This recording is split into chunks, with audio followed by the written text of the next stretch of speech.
Meta economics, इसको हम कहते हैं परम अर्थ। परमार्थ जो है वो आध्यात्म का शब्द नहीं है, वो अर्थशास्त्र का शब्द है, परम अर्थ। दुनिया में लगभग मैक्सिमम लोगों ने दो तरह की इकोनॉमिक्स हम जानते हैं, माइक्रो और मैक्रो इकोनॉमिक्स। तीसरा इकोनॉमिक्स है मीजो इकोनॉमिक्स और चौथा है मेटा इकोनॉमिक्स। आज की परिस्थिति को जब हम ग्लोबल लेवल पे देखते हैं, जिस तरह के हालात पैदा हुए हैं, उस समय में मेटा इकोनॉमिक्स आधारित प्रस्तावों की या प्रपोजल्स की जरूरत बहुत ज्यादा है, क्योंकि यही एक किसी को भी दुनिया के 840 ग्लोबीजन्स को प्रिंसिपल, प्रॉस्परस और पीसफुल लाइफ दे पाएंगे। माइक्रो इकोनॉमिक्स आप सभी जानते हैं, जब अर्थ मतलब धन, मैं अर्थ धन की बात कर रहा हूं इकोनॉमिक्स के शब्द में। कोई अर्थ जब स्व की तरफ आता है उसको स्वार्थ कहते हैं। माइक्रो इकोनॉमिक्स स्वार्थ के लिए, मैक्रो इकोनॉमिक्स व्यवस्था के लिए। स्व, मैं, ये मैं हूं, ये मेरा हाथ है, ये मेरा कान है, ये मेरा नाक है, ये मेरा परिवार है, ये मेरा देश है, ये मैं नहीं हूं। जैसा मैंने कहा, कुछ सब्जेक्ट, कुछ विषय बहुत गहरे होंगे, कुछ टॉपिक्स बहुत गहरी होंगी। ये मैं हूं, तो मैं से जो भी जुड़ी चीजें हैं वो अर्थ जुड़ी हुई चीज है, वो मेरे से जुड़ी हुई है। जो अर्थ स्व की तरफ जाए उसको माइक्रो इकोनॉमिक्स स्वार्थ कहते हैं, जो व्यवस्था की तरफ जाए उसको मैक्रो इकोनॉमिक्स कहते हैं। और जब यही मैक्रो इकोनॉमिक्स मॉरलिटी के साथ मिलता है तो यह मेटा इकोनॉमिक्स बनता है। माइक्रो इकोनॉमिक्स जब मॉडलिटी के साथ जुड़ता है, मैक्रो इकोनॉमिक्स, तो वो माइक्रो इकोनॉमिक्स बनता है। इकोनॉमिक्स कोई ऐसा सब्जेक्ट नहीं जिसको बहुत पढ़ने और समझने की जरूरत है, क्योंकि जीवन के हर आयाम पे हम इकोनॉमिक्स के साथ जुड़े हुए हैं। इस दुनिया में तीन तरह की चीजें हैं, इकोलॉजी, इकोनॉमिक्स और फाइनेंस। इस दुनिया में जो सबसे बड़ा कंफ्यूजन क्रिएट हुआ है, हम आज भी एग्जैक्टली इन तीनों में गहरी तरीके से फर्क नहीं समझ पाए हैं। इकोनॉमिक्स, इकोलॉजी और फाइनेंस। इकोलॉजी के बाद इकोनॉमिक्स है और इकोनॉमिक्स के बाद फाइनेंस है। अनफॉर्चुनेटली पूरी दुनिया केवल फाइनेंस मैनेज करने में लगी हुई है, but without managing the ecology, हम बिना इकोलॉजी को मैनेज किए इकोनॉमिक्स को मैनेज नहीं कर सकते, और बिना इकोनॉमिक्स को मैनेज किए फाइनेंस का मैनेजमेंट नहीं हो सकता।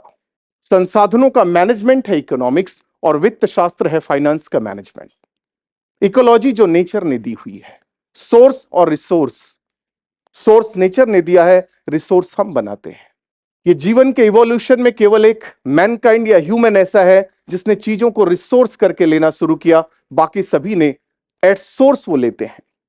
और यहीं से सारा कंफ्यूजन क्रिएट हुआ, क्योंकि इस धरती पे तीन तरह के लोग रहते हैं, देव, दानव और मानव। देव जो अपना भी दूसरों को दे दें, दानव जो दूसरों का भी अपना ले लें, और 95% मानव जिनको व्यवस्था लगती है। व्यवस्था मतलब गवर्नेंस। व्यवस्था से ही व्यवहार बदलता है। आप किसी भी इंडिविजुअल आदमी के व्यवहार को भी देखेंगे तो उसका व्यवहार अलग अलग परिस्थितियों में अलग अलग तरीके का होता है। और यह इसलिए नहीं होता मनुष्य सेम होता है, व्यवस्थाएं उसके व्यवहार पे प्रभाव डालती हैं और उसका व्यवहार बदलता जाता है। हमारे शास्त्र में इसीलिए क्लियर कहा गया है, धर्म, अर्थ, कर्म, मोक्ष। अगर स्व से आपका अर्थ नहीं जुड़ा हुआ है तो आपको धर्म के रास्ते पे चला जाना चाहिए। स्वार्थ, जितना स्वार्थ में परमार्थ हो यह जरूरी नहीं है, लेकिन परमार्थ में स्वार्थ होता ही है, निहित होता है। परमार्थ जितना बड़ा होगा, स्वार्थ आपका अपने आप उतना बड़ा पूरा होता चला जाएगा। आज जो लड़ाई है वो सद्भाव और सद्विचार के बीच की है। भाव की कमी हो रही, विचारों के साथ हम सब कुछ है। आज जब हम एआई और ईआई के बीच की लड़ाई देखते हैं तो एक व्हाट्सएप का मैसेज बिना सोचे समझे हम हजारों लोगों को भेज देते हैं। यह सद्विचार है क्योंकि हमें अच्छा लगा, भाव उससे जुड़े हुए नहीं है। आप अगर इसको सिंपल वर्ड में समझना चाहे तो आप इस तरह की इसे समझे कि जब पहले के समय में हमारे घर रिश्तेदार या हमारे मामा, कोई भी रिलेटिव्स आते थे, हम 1-2 दिन पहले से बहुत ज्यादा खुश महसूस होते थे। और आज अगर किसी ने फोन किया कि हम आ रहे हैं, तो हम फोन पे आने से ज्यादा सुनने में इंटरेस्टेड रहते हैं कि आप जा कब रहे हैं। सद्विचार साथ हैं, सद्भाव की कमी होती गई। सद्भाव की जब कमी होती गई तो ये दो संस्कृति का विकास होता गया। एक तरफ हार्ट लैंग्वेज थी और एक तरफ ब्रेन लैंग्वेज था। एक तरफ जजमेंट था, एक तरफ मेजरमेंट था। एक तरफ एप्रोप्रिएट था, एक तरफ एक्यूरेट था। ये सारे शब्दों ने अपने आप में बहुत गहराई समाई हुई है। जैसे जैसे हमारे हार्ट लैंग्वेज सप्रेस होता गया, ब्रेन लैंग्वेज बढ़ता गया, तो हम जजमेंट से मेजरमेंट की तरफ चले गए। एक इनपुट का एक आउटपुट कभी हो नहीं सकता, फ्रिक्शन लॉस होने ही वाले हैं। ये लड़ाई स्पीड और स्टेमिना की है, ये लड़ाई टैलेंट और एक्सपीरियंस की है। दोनों इक्वल हैं। टैलेंट कहता है मैं बड़ा हूं, एक्सपीरियंस कहता है मैं बड़ा हूं। टैलेंट को हम्बल होने की जरूरत है और एक्सपीरियंस को सपोर्टिव होने की जरूरत है, ग्रेटिट्यूड होने की जरूरत है। मेटा इकोनॉमिक्स, परम अर्थ, माइक्रो और मैक्रो इकोनॉमिक्स ऑलमोस्ट दुनिया में इस समय अपने सेचुरेशन लेवल पे जा चुके हैं। इसीलिए आप देखेंगे ये सारी चीजें होके भी मनुष्य हर तरीके से स्ट्रेस में जी रहा है। पहले जब संसाधन सीमित होते थे तो लोग स्ट्रेन में जीते थे। आज सब कुछ है, कन्वीनियंस बहुत ज्यादा है, इसीलिए स्ट्रेस तैयार हो रहा है। आज जब आप देखेंगे कि मॉडर्न इकोनॉमिक्स के जो फादर मिस्टर एडम स्मिथ, जिन्होंने 3 प्रिंसिपल दिए थे, आप जानते होंगे, law of demand and supply, law of interest and law of competition. Parallelly धीरे धीरे आप 50-60 साल के बाद उसके कार्ल मार्क्स जी आए और उन्होंने एक इकोनॉमिक्स सामने रखी। So micro personality, macro nationality और मेटा इकोनॉमिक्स, परम अर्थ, मैंने बहुत क्लियर आपको बताया कि आज इसकी जरूरत क्या है। अब हम पर दर परत एक एक चीजों को समझते जाएंगे और इसकी गहराई आप इस बात से भी समझ सकते हैं कि आपने डूम्सडे क्लॉक आपने सुना होगा या शायद आप जानते होंगे। डूम्सडे क्लॉक, आज वो घड़ी के कांटे हमारे एक्सटेंशन से केवल 90 सेकेंड दूर हैं। इसका मतलब है कि ये हमारी केवल कंसर्न नहीं है, ये हमारी रिस्पॉन्सिबिलिटी होनी चाहिए और उससे भी आगे बढ़ के हमारी आंसरेबिलिटी होनी चाहिए कि हम इस प्लैनेट को कैसे बचाएं। आज जो सबसे बड़ा थ्रेट्स है ह्यूमैनिटी के लिए, जिसकी वजह से ये डूम्सडे क्लॉक, आप उसको गूगल कर सकते हैं, सब कुछ उस पे है। इस समय हम हर जनवरी को उसकी घड़ी के कांटे सेट होते हैं और उसमें सेट किया गया था कि जिस दिन ये 12 बजने से 60 सेकेंड दूर होगी, आपको प्लेनेट छोड़ देना चाहिए। आप कहां जाएंगे ये किसी को पता नहीं है। इस समय वो घड़ी 90 सेकेंड पे है और बीइंग एज ए, हम मनुष्य के रूप में सबसे सर्वोच्च जाति में जन्म लेने के बाद ये हमारा परम कर्तव्य है कि हम इस प्लेनेट को कैसे बचा सके। मेटा इकोनॉमिक्स एक आपको विजन देती है और विजन को आप बाद में मिशन बना के आगे लेके जा सकते हैं। वो आपको यह समझाती है कि बियॉन्ड माइक्रो और मैक्रो इकोनॉमिक्स से हट के आप ह्यूमन सेंट्रिक इकोनॉमिक कैसे बना सकते हैं, जिसका फाउंडेशन ही मॉरलिटी का हो, जिसका फाउंडेशन ही एथिक्स का हो, जिसका फाउंडेशन इंपैथी का हो और इंपैथी से आगे कंपैशन का हो। दुनिया पैशन तो देख रही है लेकिन कंपैशन को समझने की जरूरत है। मेटा इकोनॉमिक्स इस नॉर्मल जो ट्रेडिशनल इकोनॉमिक्स है उससे हटके वो इस चीज की एडवोकेसी करती है कि आपका इकोनॉमिक्स ह्यूमन सेंट्रिक होना चाहिए। ह्यूमन सेंट्रिक होने का मतलब है कि आपका प्रपोजल देश के तौर पे, दुनिया के तौर पे प्रपोजल ऐसे होने चाहिए जहां मानव जाति किसी भी तरीके से प्राइड के साथ जी सके, उसकी ग्रेसफुल इवनिंग हो सके। ये सारी चीजें तब अप्लाई होंगी जब किसी भी प्रपोजल्स को उस लेवल पे बनाया जाए। प्रोजेक्ट्स के लेवल पे काम बहुत हो रहे हैं दुनिया में, बट प्रपोजल बनाने पड़ेंगे क्योंकि प्रपोजल ही सिस्टम बनाते हैं, गवर्नेंस बनाते हैं। नीति के बाद रीति बनती है और रीति से व्यवस्था चलती है। मेटा इकोनॉमिक्स अगर आप देखेंगे तो सबसे बड़े इस समय जो मॉडर्न एरा में ह्यूमैनिटी के लिए सबसे बड़े जो थ्रेट्स हैं वो लगभग 5 हैं। एक सबसे बड़ा जो आइंस्टीन जिन्हें बनाया था, equal to mc², atom bumps. दूसरा जो है सबसे बड़ा वो है इंफॉर्मेशन करप्शन। हर आदमी अपना मोबाइल यूज कर रहा है, उसको मैसेज आ रहा है, आपको पता ही नहीं चलता है कि सोर्स ऑफ मैसेज एग्जैक्टली क्या है, ये रियल में रियल मैसेज है या फेक मैसेज है। जेनेटिक इंजीनियरिंग, जीनोम्स, अगर हम लैब में वायरस बनाने लगेंगे तो ह्यूमैनिटी को कैसे बचाएंगे? और अगर ह्यूमैनिटी और ह्यूमन ही नहीं बचेगा तो ये सारी व्यवस्था लेकर आप करेंगे क्या? और चौथा जो है वो आर्टिफिशियल इंटेलिजेंस, क्योंकि वो जिस तरीके से ह्यूमन को रिप्लेस करने की बात कर रहा है, आज तो हमें ये पता नहीं इवोल्यूशन के फेज में कि आज क्या हो रहा है और इवोल्यूशन के फेज में क्या होगा। लेकिन एक चीज जो अभी तक के पुराने एग्जाम्पल है, उदाहरण है हमारे सामने, उसमें लगभग दुनिया को डरा दिया है कि आने वाले समय में जिस तरीके का आर्टिफिशियल इंटेलिजेंस का इवोल्यूशन होगा वो मनुष्य के लिए सबसे बड़े चैलेंज के रूप में उभरेगा। और पांचवा जो है वो है क्लाइमेट चेंज।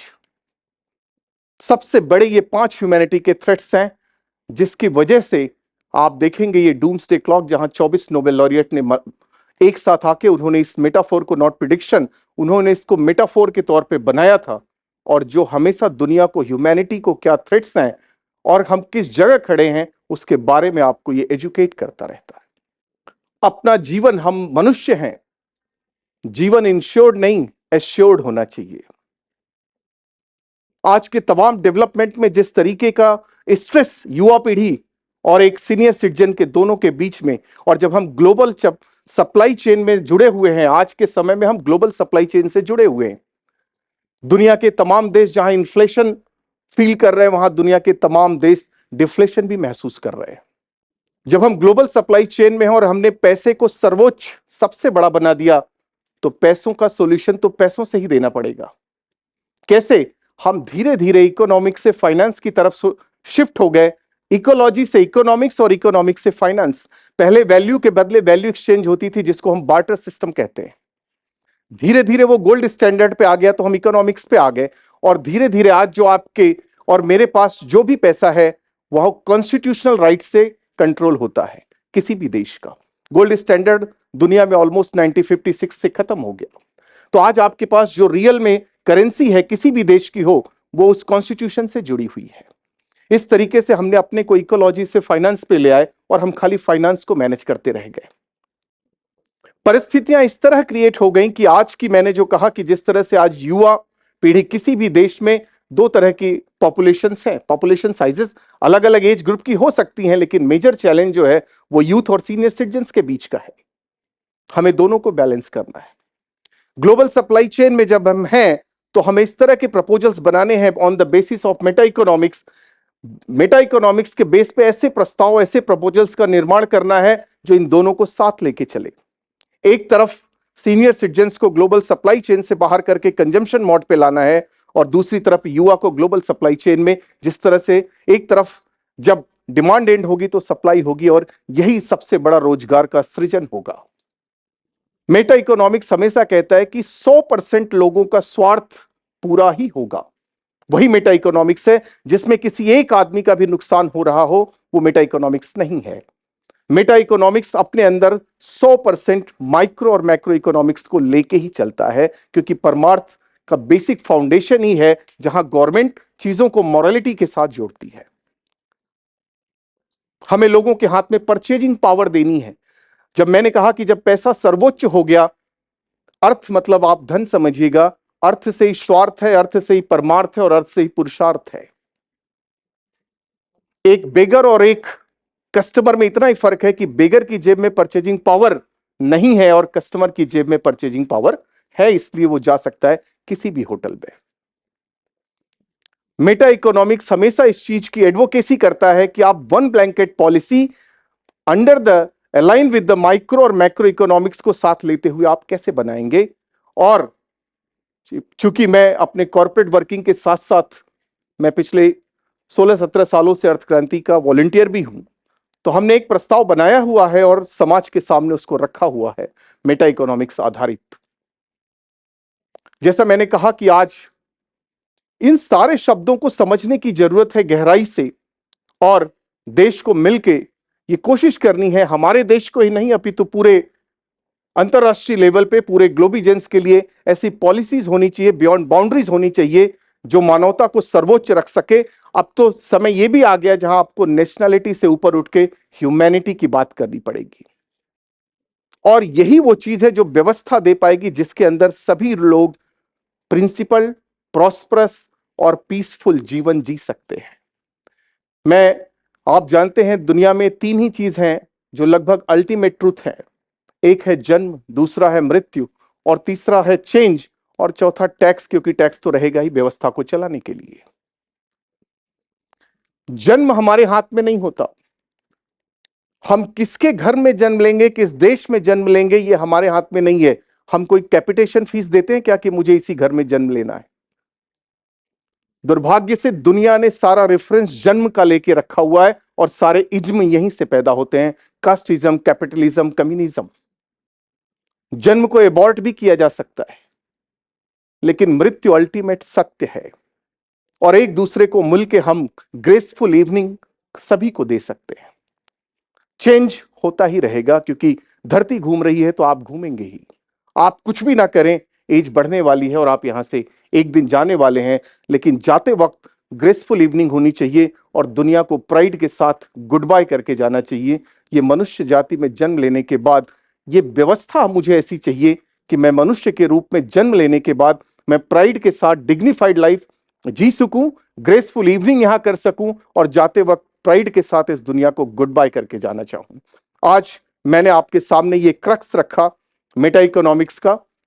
जितना ये टेक्निकल है, जितना उतना ही ज्यादा ये फिलोसफिकल है और इसका पूरी तरीके से प्रस्ताव ऑलरेडी बना हुआ है, जो पूरे मानवता के लिए सबसे ज्यादा इस समय आज की वैश्विक परिस्थितियों को देखते हुए आज के समय में ये सबसे ज्यादा जरूरी है।